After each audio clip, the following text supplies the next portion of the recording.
የልጆች ስቅታ የልጆች ስቅታ መንስኤው ምንድነው? እንዴትስ ማስቆም እንችላለን? ስቅታ በአዋቂዎችም ሆነ በልጆች ላይ ሊታይ የሚችል ብዙ ጊዜ ጤናማና ተፈጥሯዊ ምላሽ ሲሆን አዋቂ ሰዎችን እንደሚረብሽው ግን ህፃናትን ብዙ ጊዜ አይረብሻቸውም። እንደውም ህፃናት ስቅ እያላቸው ጥሩ እንቅልፍ መተኛት ይችላሉ። ህፃናት ስቅታ የሚጀምራቸው ገና በእናት ማህፀን እያሉ ከ6 ሳምንት ጀምሮ ነው። ስለዚህ ለነሱ በጣም ቀላልና የለመዱት ነገር ነው። ብዙ ጊዜ መቸነቅ አይገባም። ስቅታ የሚመጣው እንዴት ነው? ስቅታ የሚከሰተው ዲያፍራም የሚባለው ሳምባችን ከታች ደግፎ የሚገኘው ጡንቻ ድንገት ሲኮማተርና ቮካል ኮርድ የሚባለው የአየር መግቢያ ድንገት ሲዘጋ ነው።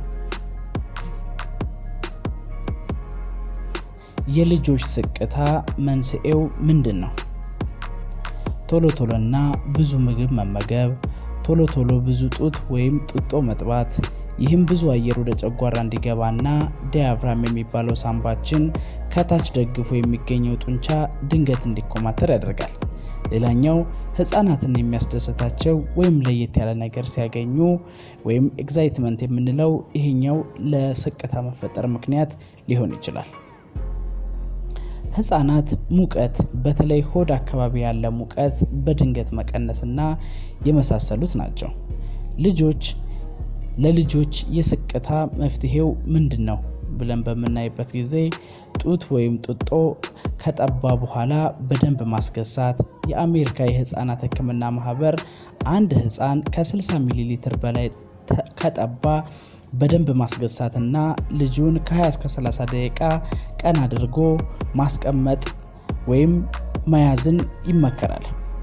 ልጆች በጣም ሳይርባቸው መመገብ ወይም ማጥባት፣ መሃል ላይ ስቅታ ከመጀመራቸው ማጥባቱ ቆም አድርጎ ማስገሳትና ትንሽ ቆይቶ ማጥባት ተመራጭ ነው።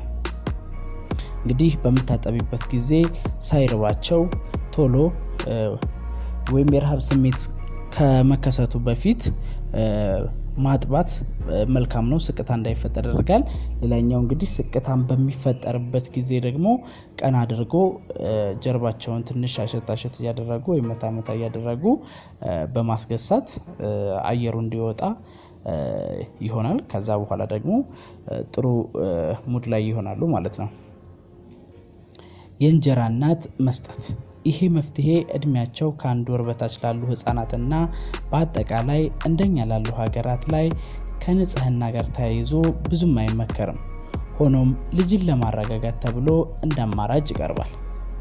ዋናው መፍትሄ ግን ወላጆች ስቅታ ቀላል እንደሆነ፣ ልጁ ላይ ጉዳት እንደማያደርስ ማወቅና ከ5 እስከ 10 ደቂቃ ውስጥ እንደሚቆም ማወቅና በመረጋጋት ልጃቸውን ማጫወት፣ ማዝናናት አለባቸው። ከነዚህ ውጭ ያሉት ባህላዊ መንገዶችን ባንጠቀም ይመከራል።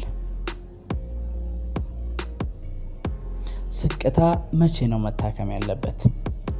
የተከሰተው ልጁ ከ1 ዓመት እድሜ በላይ ከሆነና ስቅታው በጣም ተከታታይ ከሆነ ወደ ህክምና ቦታ መሄድ አስፈላጊ ነው። ሌላኛው ህፃኑ እድሜው ከ1 ዓመት በታች ሆኖ ከስቅታው ጋር ተደጋጋሚ ትውከትና ቅርሻት፣ ሳልና መነጫነጭ ካለው ምናልባት ከጨጓራ ችግር ጋር ሊያያዝ ይችላልና ሐኪምን ማማከር ተገቢ ነው። ውድ እናቶች እንዲሁም የፕሮግራማችን ተከታታዮች ለዛሬ ያዘጋጀነው ፕሮግራም ይህንን ይመስል ነበር። በሌላ ጊዜ በሌላ ጤና ነክ ፕሮግራም እስከነገናኝ ድረስ መልካም ጊዜ እንዲሆንልዎ እየተመኘን የቤተሰባችን አባል ካልሆኑ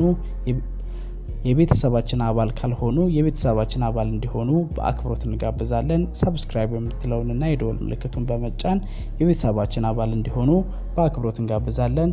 ስለተከታተላችሁን በድጋሚ እናመሰግናለን። መልካም ጊዜ